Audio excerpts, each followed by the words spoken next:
Hi, I'm Tyson Franklin, and welcome back to this week's episode of Podiatry Marketing. With me as normal is Big Jim Mack. How you doing today, Big Jim? Feeling very normal today. Feeling good. Happy to be back chatting with you as always, Tyson. Yeah, I wonder why I said normal and not usual.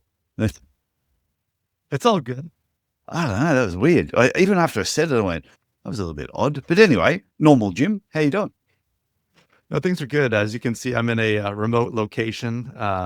Obviously, we talked a little bit about, we've released some podcasts since I've been, kind of back in Montreal, but this is actually the first one recorded here in my mother-in-law's spare bedroom. So yeah, You're in the definitely. bunker.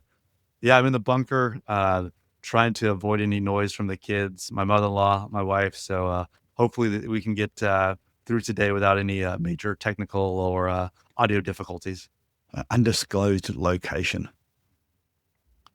Yeah, like But we four just doors tell down. everybody that you're in witness protection. And this is just how the podcast is going to be from now on. Yeah, maybe that's it, or maybe I'm just four doors down from my actual house here in Montreal. But one or the other, probably the undisclosed location sounds sexier for sure. Oh, it definitely does. So what are we talking about today? Yeah, so today we're going to jump into discussing, why it's important to have, kind of think about strategy before we jump into tactics. There's a real kind of a marketing mindset that some podiatrists just don't completely understand. When you're looking to get started and promote your practice, sometimes it's really easy to just jump into doing tactics right away. But today I think it's really important that we spend a little bit of time discussing why podiatry clinic owners shouldn't just jump straight into the tactics. Hopefully today I'll provide some kind of actionable steps that will maybe help you kind of shift your approach to more of a long-term strategic thinking, because that's really what's going to help your clinic kind of achieve its practice goals in the long term. So that's what we're going to jump into today. Yeah, well, when I've done my marketing masterclasses, this is the one thing I really push home is about strategy always comes before tactics. And the biggest mistake is seeing another podiatrist doing something and go, oh, I'm going to do that without any thought, because what they're doing is just a tactic. You don't know what their strategy is behind it. And it may be a different strategy to what you're trying to achieve. No, absolutely. Everybody's got a little bit different of a plan, or what they want to see in their clinic, what they hope to do. Do they want to have multiple locations? Do they want to have multiple associates? Do they just want to have a solo practice? You have to drill down to what you want before you can really come together with a marketing strategy and then implement those tactics. So, one of the kind of marketing folks that I like, who's not necessarily in medical marketing, but is there's a book about it. It's called Duct Tape Marketing, Oh, yeah. and this is basically kind of their, I'm kind of ripping them off a little bit, but I'll give them credit for this kind of principle. I mean, everyone kind of knows this, but the phrase, strategy before tactics is really kind of a core concept, popularized by John Jantz and the duct tape marketing system. And it really emphasized, we talked about, before you get started, before you run any Google ads, before you start posting on every social network, before you start sending email newsletters, you really first have to kind of develop a clear strategy that defines, what you want, right? Who is your ideal patient? What problems are you hoping to solve for them? And then how does your clinic uniquely position itself to help, right? You just don't want to be like everybody else. So those are kind of like the three areas that I think, people need to spend some time on. It's not just, oh, I've got 5 minutes, I'm going to figure out my ideal patient and then which problems I like solving, and then, what makes me unique. You need to spend a bit of time really figuring those things out, and so you can develop that strategy. Well, everyone would have heard that I go to an event in Arizona every year called Business Black Ops. We spend every year for the last decade I've been doing this, 1.5 to 2 hours talking about and thinking about our ideal patient. And a lot of people think, but have you done that before? But you need to constantly keep doing it, because as your clinic grows and changes, so does your ideal patient. Therefore, your strategy might slightly change. And then you look at what tactic is going to be the best. But I've had people come over and say, oh, I need more patients. You go, okay, what type of patient are you after? I don't care, any of them. I actually said to someone once, well, why don't you just put on a chicken suit and just dance out the front of your clinic? If you don't really care what you get, then it doesn't really matter what tactic you use, because you've got to put some thought into it. Yeah, and if you don't have a strategy, you're going to be like, not only going to be wasting time, but you're going to be wasting money, because a lot of, whether you're hiring an agency, you're hiring a consultant, you're doing Google ads, if you're just kind of spending money on these things without clearly understanding who you are and what you want to do, a bunch of random marketing activities can be really, really expensive. And then you're going to do that for 3 to 6 months and feel like it doesn't work. feel frustrated, feel upset. Like maybe you're going to think that that person didn't know what they were doing, but it's one of those things have to make sure whoever you're working with and you yourself know that this strategy is first and foremost, because all your tactics are going to be based around that. So in order to kind of have long-term growth, you need to really focus on that. It's basically this. It's not too dissimilar from a lot of surgical podiatrists in the U.S. or maybe even someone who prescribes orthotics. There's a million different ways to fix a bunion, or to there's a lot of different materials you could use to build an orthotic. But before you worry about what surgical technique or the exact kind of way to build that orthotic, you need to understand what you're trying to do for that patient, right? Do they have a pes cavus? Do they have a pes planus? Just kind of coming up with a plan with that patient to make sure that they have a great result. And no one would, it's something that people get used to doing over time. But when we were students or we were just getting into, out of residency, we learned how to do these things, and we learned how to implement them. But we have a plan before we do the implementation. The same thing kind of happens in marketing. You have to have a plan before you just jump in and try to do all the things. Yeah, well, the best way I describe to people is think of diagnosis before treatment. A patient walks in, I've got heel pain. You don't just give them treatment. You will do a diagnosis first, which is your strategy, and your treatment is the tactic. And once you've worked out your diagnosis or the strategy with that patient, you will then try different tactics or different treatments to get the result that you're after. So I think if podiatrists can think that way, think of it, what is it your clinic needs? Diagnose your clinic, and then what treatment or tactics you're going to use to get the result. Absolutely. And it's one of those things too, where, one of the first things I hear from people when they contact me or they're curious hear about my services is like, how do I get more patients? How do I get more patients? I want to have more patients. But, it's not, you're really going to step back a little bit. It's like, which patients you actually want? Which type of care do you want to provide? So when you have a strong strategy and you kind of speak to that specific type of patient through the visuals on your website, the type of marketing you're running, the connections you're making in the community, it's easier to have a sports medicine practice or a surgical practice or, a strong orthotic practice when you know exactly the type of care you want to provide. When you do it in a consistent manner and you're doing it in a kind of predictable way that will attract those people to the practice. Yeah, there's a guy I had on my old podcast called Patrick McFadden, and I use a quote of his in my workshops all the time. And he says, marketing just amplifies what you already have. So if you've got a clinic full of patients you don't like, if you keep doing the marketing that you're doing, you're just going to get more of what it is that you don't want. And this usually happens because you're just dumping one tactic on top of another, and you're not taking that step back to figure out, well, what patients do I like? Okay, well, how do I get them? What patients don't I like, and how the hell did I end up with them? And then start changing the strategies, you get more of what you want and less of what you don't want. Now that leads perfectly into the second point, is like, why do, podiatrists jump into these tactics right away? Number one, we're getting bombarded all the time, right? We're on social media for our personal lives. We've seen Google ads in our personal lives. We've seen all of these types of things. And it seems like, oh, I got to be doing all of these things. But, we have this kind of urgency to fill schedules. Maybe you're starting a practice, or maybe things have slowed down a little bit in your clinic. You're like, I just got to do these things to make these things happen before kind of, shoring up the foundations of actually what you want to have. And sometimes you see something or you hear from a colleague that like, oh, I did this one magic bullet thing and it just worked, right? And that's not always the case, right? It's attribution and really figuring out what works takes time when it comes to marketing. So if you don't have a plan, you're just going to be jumping from rock to rock without really knowing and analyzing the results of what you've been doing.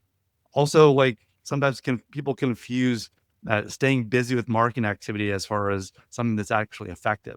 Just because you're doing a lot of things doesn't necessarily mean you're doing effective marketing. So it's one of those things where just because you're doing all the things doesn't mean you're kind of hitting that right demographic.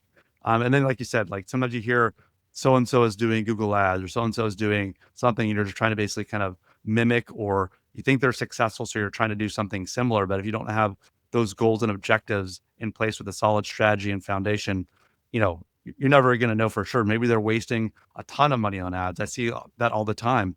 People are running Google ads, but it's going to their homepage.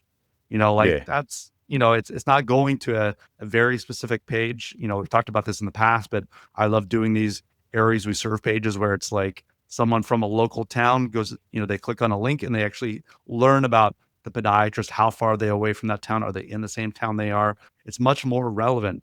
But if you're just kind of jumping around from tactics to tactics, like, oh, I think that person's running Google Ads, so I'm going to run some as well. It's much more important to focus on that foundation strategy. Yeah, it just a thought just crossed my mind about mental calories. And I always talk to people about you've got so many mental calories that you've got to make all these decisions from the time you wake up in the morning to the time you go to bed. It is decision after decision. How you drive to work, what time you leave, what clothes you wear, all the way through. And I think when somebody has a problem, and when you were mentioning the Google ads, sometimes someone will do a Google ad, spend all this money, and it sends them to a homepage. But the person was searching, why have I got heel pain? It comes to your homepage, and nowhere on the homepage does it say anything about heel pain. And then they've got to try and search for it. As soon as they start to burn up mental calories, which they don't have many left, they'll go back and go, who was next on the list? And they'll click on them. So all that work you did to be seen just gets totally missed because you haven't thought about the strategy and what it is you're trying to do with that Google ad. Yeah, you really have to make sure those touch points really make sense from the patient's perspective, right? Yeah, to you, it makes sense that they go to your homepage because you want them to make that, make appointment button or click to call the clinic, but they're looking for something very specific, and you have to deliver on that specificity because you said, after, are they even willing to make another click? Are they willing to make 2 more clicks? You're asking, doesn't I sound don't. like a lot, but people's time is something that's really, really important. And most people will, like you said, Tyson, abandon, go back to Google and find something that's a better, more relevant search finding and a page for them. Oh, I had to fill something out on one of the tax office sites the other day. Here, click on this form. All you do is step 1, 2, 3, 4. 1, 2, 3, click on this link. And I didn't know where else, so I went back. And eventually, it's the 4th time I've gone on there to fill in this form. I just haven't got it done yet. I Can be the, just lose it. I get on there and it keeps going in circles. And I'll go, maybe I've got to try doing it at the beginning of the day when I still have a lot of mental calories left to burn. Don't do it at the end of the day. no, it's tricky like that for sure. So what's next? So next is we'll kind of go over a little bit, not every marketing strategy has to be some, long multi-page document that, that's going to take forever to figure out. Right. So we'll kind of talk a little bit about what is a simple marketing strategy? What's going to send you kind of in the right direction? Something you can take home from this podcast to really kind of make sure that you have a strategy that aligns with the type of care you want to provide. First and foremost, like we talked about, who is your ideal patient? How old are they? What condition do they have? Where do they live? What is going to kind of put them over the top to make them want to come into your practice? So kind of understanding that patient and their perspective, I think is super, super important. Number 2 would be what's the problem that you're trying to solve for them? Are you really into surgery? Do you like doing orthotics? Are you like doing non-operative care? Are you doing shockwave? What type of things can you offer that patient to solve their problems? Because, it's great to have them come into the clinic, but if you're not able to provide a service that's going to be, solving their problem, this leads to, negative reviews, negative word of mouth. It can lead to bad things, right? So you'll make sure that you have the solutions they're looking for.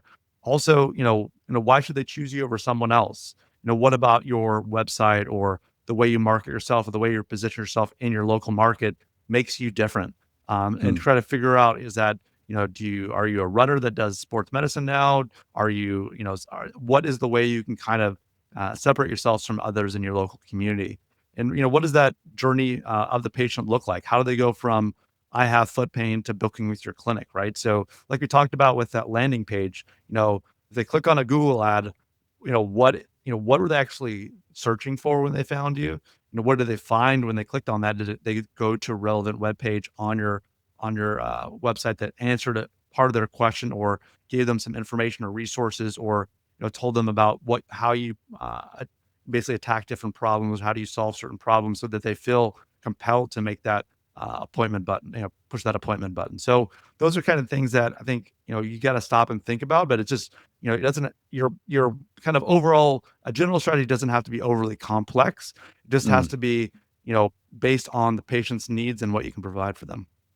I think it's interesting talk about the ideal patient. I know we've harped on about it so many times. Every workshop I do, I talk about the ideal patient. If I'm talking to a coaching client, I talk about the ideal patient. And so many people are scared to do it. They don't comprehend the power of knowing exactly who you want to talk to. And just as you were talking about it, I had this idea, this thought popped into my head. And say, for example, you had a group of people there, big group, and you said, who would like a Coca-Cola? Say Coca-Cola is your ideal patient. Who wants a Coca-Cola? You got a pile of people standing there, and there would be a couple of people there go, yeah, I want a Coke. And they'll take that Coca-Cola. But you have a couple of other people who didn't really want a Coke. They would have preferred a Fanta, but they're thirsty. So even though you weren't talking to them because you were talking to the Coke people, the people who are still thirsty, you know what, I'd rather have that Coke than not have anything at all at the moment. Or they might be going, oh, I'm healthy, I'll only just drink water. But after a period of time, they're going to drink that Coke if they're dying of thirst. And to me, that's what your ideal patient is like. It's you're talking to one group, but people just outside of that group might go, okay, I'm not exactly that person, but that's what I need right now. And that's how, it was just an analogy that popped into my head. No, I like that analogy because I think that it kind of addresses a real fear that podiatrists have. Like you said, when you're trying to niche down or talk to your ideal client or ideal patient, is that, well, I'm going to alienate all of these people, right? Like it's just not going to, I'm in a smaller and medium-sized community. If I talk about being a running specialist, then people that play basketball or tennis and those folks are just not going to listen to me, which is not the case. No, And if you can build up a reputation for that, you can treat other people as well, and they'll, you're not alienating anybody when you do that.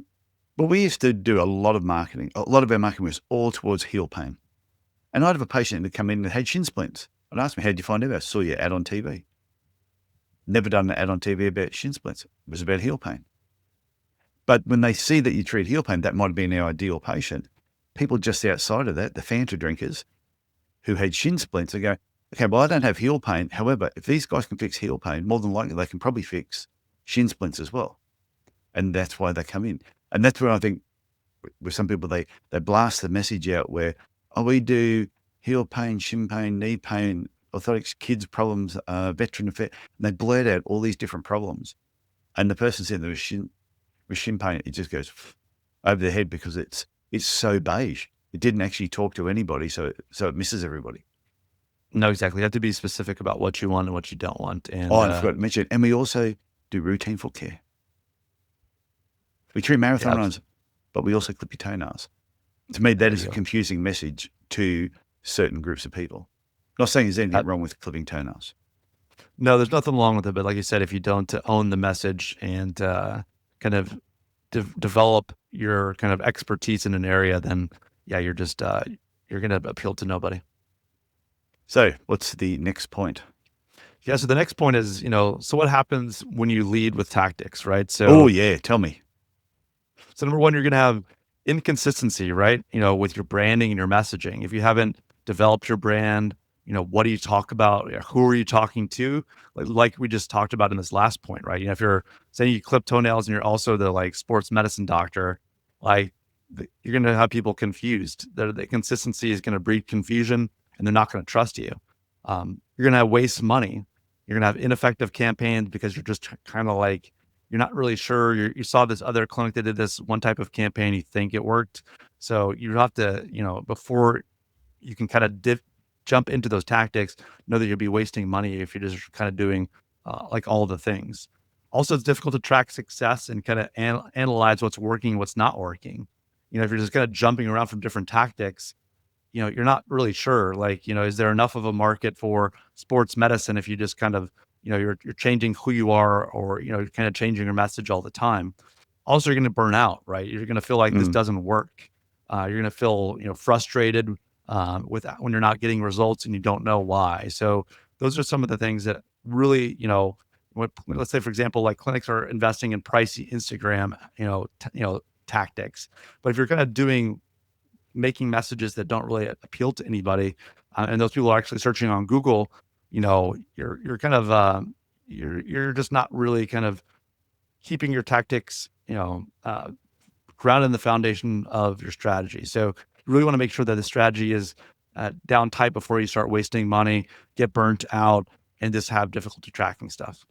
And definitely the burnout, I think, is important because I've heard some podiatrists say, oh yeah, no, marketing doesn't work. Just go, there's a whole industry based on it. So it must work. But like you said, it won't work if your tactic is being aimed or targeted towards the wrong people. So if you have a routine foot care clinic and it is extremely successful, are your routine foot care patients on Instagram? And just because you may see another podiatrist doing some really clever things on there, doesn't mean that that's where your patients are going to come from. So you need to take that step back, talk to your patients. What are their likes and dislikes? What do they do? Learn more about your favorite patients because they are your ideal patients. And that's part of the strategy. Then you know what the best tactic is going to be.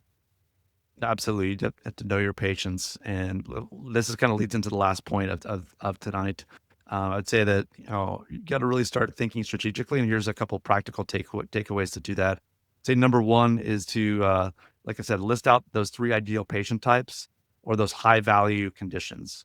Maybe you don't know who exactly that patient type is, but you know the things you want to see. So what are those three high value conditions for your practice? Number two, review your homepage and your Google business profile. When you look at that from the lens and the perspective of your ideal patient or someone who has those conditions, does it appeal to them? If you're wanting to be the orthotic guy or a gal and you don't mention anything on your homepage, it's 2 clicks deep. There's nothing under Google business profile about, you building out the best orthotics or having the best, the quickest turnaround for orthotics, in your local area, then something is wrong there, right? So that's a way just to have a quick win to change things around. Number three, I'd say is, pause, one marketing effort you're doing right now and ask, does that fit into this kind of overall strategy you're trying to create? If you're wanting to do more orthotics, but you're really pushing hard on, chip and clip or, routine foot care, or, you're doing something more in the surgical realm, or you're just kind of spread too thin, pause one of those types of campaigns until you can kind of really understand what your strategy is. Also, consider, talking with your fellow associates, maybe there's other people in your practice, and just kind of refocus on the big picture, about before you launch that next new marketing effort, you need to have that strategy in place. Yeah, it's funny when you talked about the homepage on the website and the Google business profile. Only yesterday, I was thinking about our accountant we've had for years. Great accountant. I've been really happy with him. But for some reason, I went to his website. I don't know why. It was one of the most atrocious train wrecks I have ever seen. I would be embarrassed to even give that website out to anybody, competitiveaccounting.com.au, if anyone wants to have a look at it. But it was just awful. So I could say something, oh, he's really good at doing this.